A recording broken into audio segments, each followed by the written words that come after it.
Hello everyone. Are you wondering what gaslit means? Let's explore.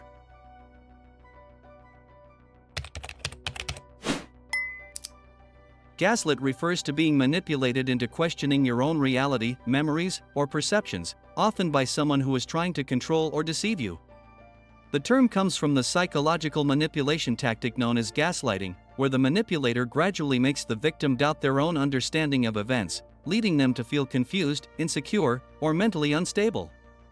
When someone says they've been gaslit, they're describing a situation where they've been made to believe that their feelings or perceptions are invalid or wrong, often through subtle, persistent misinformation or denial. Gaslighting is a serious form of psychological abuse, and being gaslit can have long-lasting effects on a person's mental health and self-esteem. In essence, to be gaslit is to be manipulated into doubting your own reality, often with harmful and disorienting consequences. Please like the video and leave a comment to support my job. Thank you for watching and see you later. Goodbye.